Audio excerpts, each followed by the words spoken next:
샬롬, 이동춘 목사입니다.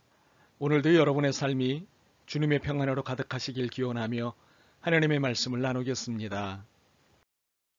오늘 말씀은 요한일서 2장 1절에서 5절 말씀입니다. 나의 자녀들아, 내가 이것을 너희에게 쓰면 너희로 죄를 범하지 않게 하려 함이라. 만일 누가 죄를 범하여도 아버지 앞에서 우리에게 대언자가 있으니 곧 의로우신 예수 그리스도시라. 그는 우리 죄를 위한 화목제물이니 우리만 위할 뿐 아니요 온 세상의 죄를 위하심이라. 우리가 그의 계명을 지키면 이로써 우리가 그를 아는 줄로 알 것이요 그를 아노라 하고 그의 계명을 지키지 아니하는 자는 거짓말하는 자요 진리가 그 속에 있지 아니하되 누구든지 그의 말씀을 지키는 자는 하나님의 사랑이 참으로 그 속에서 온전하게 되었나니 이로써 우리가 그의 안에 있는 줄을 아노라. 아멘. 요한일서 2장 1절에서 5절 말씀을 본문으로 죄를 짓지 않는 삶, 왜, 어떻게? 라는 제목으로 말씀을 나누겠습니다. 사도 요한은 사랑을 강조하는 사람답게 친절합니다. 신약의 여러 저자들과 비교해 볼 때 사도 요한은 친절한 저자입니다. 자신이 편지를 쓰는 목적과 이유를 곳곳에 적어놓고 있기 때문입니다. 1장 3절에서 4절을 보면 우리가 보고 들은 바를 너희에게도 전함은 너희로 우리와 사귐이 있게 하려 함이니 우리의 사귐은 아버지와 그의 아들 예수 그리스도와 더불어 누림이라. 우리가 이것을 쓰면 우리의 기쁨이 충만하게 하려 함이라. 2장 1절입니다. 나의 자녀들아, 내가 이것을 너희에게 쓰면 너희로 죄를 범하지 않게 하려 함이라. 만일 누가 죄를 범하여도 아버지 앞에서 우리에게 대언자가 있으니 곧 의로우신 예수 그리스도시라. 5장 13절입니다. 내가 하나님의 아들의 이름을 믿는 너희에게 이것을 쓰는 것은 너희로 하여금 너희에게 영생이 있음을 알게 하려 함이라. 그의 이런 안내는 우리가 요한일서를 읽고 이해하는 데 매우 도움이 됩니다. 저자의 의도를 아는 만큼 그리 이해되기 때문입니다. 사귐 요청, 기쁨 충만 제시, 범죄 방지, 영생 확인 등이 요한일서의 기록 이유입니다. 그러므로 오늘 본문은 범죄 방지에 초점을 맞춰 읽는 것이 하나님의 의중을 만나는 정도가 됩니다. 앞에서 요한의 친절성에 대해 지적한 바 있습니다. 자신의 저술 의도를 친절하게 안내하고 있기 때문이지요. 그런데 단순히 저술 의도를 밝혔다는 사실만으로 그의 친절성을 말하는 것은 아닙니다. 그의 범죄 방지 안내가 친절하기 때문입니다. 사도 요한은 1절에 나의 자녀들아, 내가 이것을 너희에게 쓰면 너희로 죄를 범하지 않게 하려 함이라 라며 자신의 영적 자녀들의 범죄를 방지하기 위해 편지를 쓰는 수고를 하였습니다. 사실 요한이 편지의 대상으로 삼고 있는 이들이 그리스도 안에서 거듭나지 않은 사람들이 아닙니다. 그리스도 안에서 거듭난 사람들입니다. 거듭난 그리스도인들을 상대로 편지를 쓰고 있기 때문에 범죄 방지를 편지의 이유로 삼은 것입니다. 만약 거듭남, 중생을 목적으로 이 편지를 썼다면 범죄 방지가 아닌 죄가 무엇인지, 죄는 어떻게 사해지는지를 중점적으로 다뤘을 것입니다.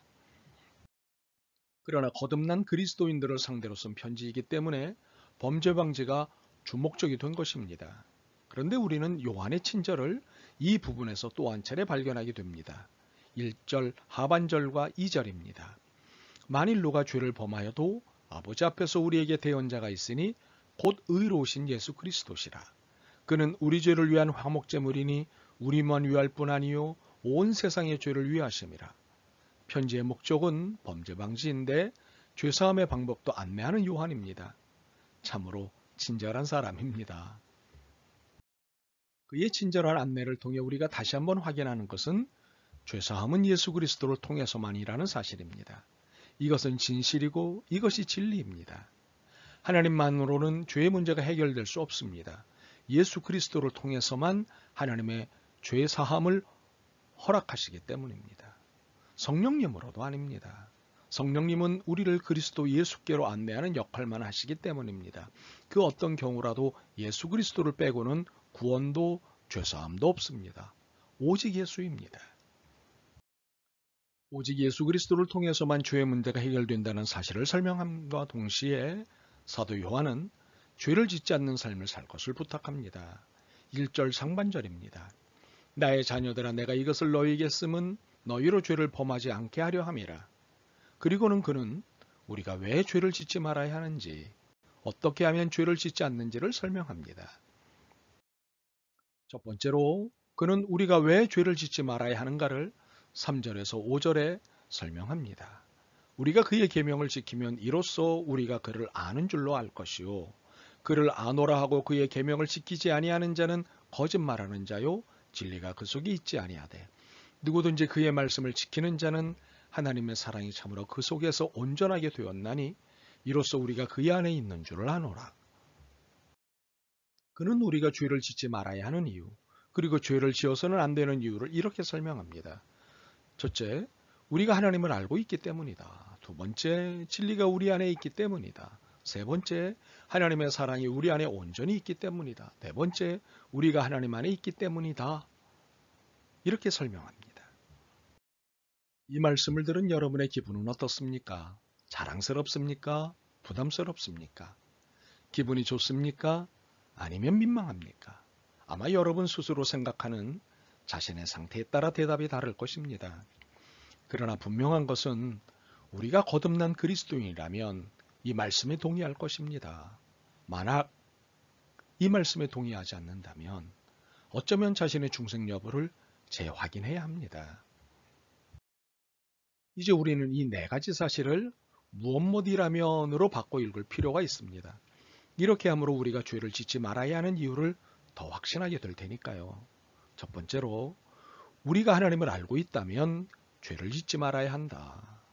두 번째로 진리가 우리 안에 있다면 죄를 짓지 말아야 한다. 세 번째로 하나님의 사랑이 우리 안에 온전히 있다면 죄를 짓지 말아야 한다. 네 번째로 우리가 하나님 안에 있다면 죄를 짓지 말아야 한다. 이어서 요한은 우리에게 어떻게 하면 죄를 짓게 되지 않는가라는 것에 답을 줍니다. 이건 역시 3절에서 5절을 통해서입니다. 이번에는 세 번역으로 읽겠습니다. 우리가 하나님의 계명을 지키면 이것으로 우리가 하나님을 참으로 알고 있음을 알게 됩니다. 하나님을 알고 있다고 하면서 하나님의 계명을 지키지 아니하는 사람은 거짓말쟁이요 그 사람 속에는 진리가 없습니다.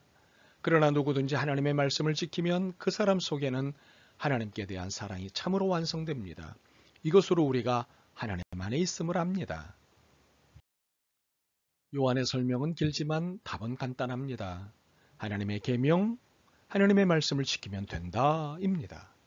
하나님의 계명을 지키면 죄를 안 짓고 지키지 않으면 죄를 짓는 것입니다. 죄의 여부는 하나님의 계명을 지키느냐의 여부에 달린 것입니다. 그러므로 우리의 죄의 판단 기준은 하나님의 말씀에 있습니다. 실정법이나 관습법에 의한 판단이 아닙니다. 이러한 실정법이나 관습법에 의해 판단하는 것은 2차적이거나 별개의 것입니다. 우리의 신앙적 죄는 일반적 죄를 넘어서는 것이기 때문입니다. 예컨대 대한민국 법이 정한 3대 의무가 있습니다. 국방의 의무, 교육의 의무, 납세의 의무입니다. 이 의무를 이행하지 않을 때 이것을 죄라고 합니다. 그런데 하나님의 말씀으로 판단컨대 역시 죄일까요? 신학적으로 국가를 어떻게 이해하느냐에 따라 답은 달라집니다. 더욱이 이 의무가 다른 나라에는 없거나 다르다 보면 보편적인 답은 나올 수가 없습니다. 그러므로 죄에 대한 입장은 신앙적인 것과 보편적인 것, 혹은 신앙적인 것과 법률적인 것으로 구분해서 정리해야 합니다. 우리는 신앙인입니다. 신앙인의 우선적 태도는 하나님의 말씀인 성경에 입각해 있어야 합니다. 그리고 같은지 다른지 혹은 유사한지를 가려야 합니다. 우리는 하나님의 말씀이 진리임을 믿기 때문입니다. 분명한 것은 우리는 죄를 지어서는 안 됩니다. 그러므로 말씀을 지키기 위해 수고해야 합니다. 그러나 죄를 짓지 않기 위해 말씀을 지키는 수고를 함에도 불구하고 죄를 지을 수 있습니다. 그러면 어떻게 되는 것일까요? 지금까지 수고가 다 무효가 되는 것일까요? 돌이킬 수 없는 삶이 되는 것일까요? 아닙니다. 죄를 짓지 않으려 하지만 또다시 죄를 짓는 것이 우리의 한계입니다.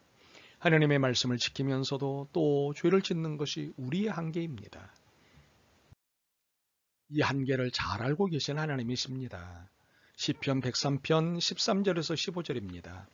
아버지가 자식을 궁휼히 여김같이 하나님께서는 자기를 경외하는 자를 궁휼히 여기시나니 이는 그가 우리의 체질을 아시며 우리가 단지 먼지뿐임을 기억하심이로다. 인생은 그날이 풀과 같으며 그 영화가 들의 꽃과 같도다. 이번에는 시편 139편 13절에서 15절을 읽겠습니다. 주께서 내 내장을 지으시며 나의 모태에서 나를 만드셨나이다. 내가 주께 감사하옴은 나를 지으심이 심히 기묘하심이라. 주께서 하시는 일이 기이함을 내 영혼이 잘 아나이다. 내가 은밀한 데서 지음을 받고 땅의 깊은 곳에서 기이하게 지음을 받은 때에 나의 형체가 주의 앞에 숨겨지지 못하였나이다. 그러므로 요한은 1절 하반절과 2절을 통해 우리에게 소망을 갖게 합니다.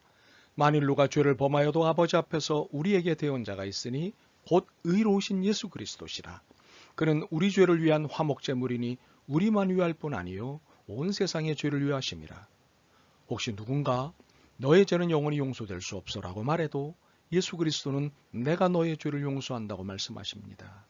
혹시 세상이 그에게 혹은 그녀에게 등을 돌려도 예수 그리스도는 그 누구에게도 등을 돌리지 않으십니다. 우리는 바로 이분을 믿습니다. 이것이 우리의 신앙입니다. 그러나 그렇다고 해서 우리가 의도적으로 죄를 지을 이유는 없습니다. 우리가 주님 안에 있는 이상 죄를 지을 의도는 없는 것입니다. 5절입니다. 누구든지 그의 말씀을 지키는 자는 하나님의 사랑이 참으로 그 속에서 온전하게 되었나니 이로써 우리가 그의 안에 있는 줄을 아노라. 혹시 나는 왜 죄를 지을 수밖에 없는가 라는 변명을 해도 이는 의도적인 것은 아닙니다. 불가피성은 은총이 기대는 몸부림일 수도 있으니까요. 그러나 이러한 일이 습관적 반복 혹은 반복적 습관이 되어서는 안 됩니다. 말씀을 지킨다는 것은 그리스도인의 표식이기 때문입니다. 그러므로 말씀대로 그리고 말씀으로 사는 우리가 되길 소망합니다. 아멘. 주님, 죄를 짓지 않는 삶을 위해 몸부림쳐 보지만 또 죄를 짓습니다. 참으로 한계 안에 갇힌 자신이 부끄럽습니다. 그러나 주님의 긍휼과 은혜에 기대어 말씀에 순종하는 삶을 애써 봅니다. 도와주옵소서. 예수 그리스도의 이름으로 기도드립니다. 아멘. 오늘도 여러분의 믿음과 삶을 응원합니다. 사랑합니다.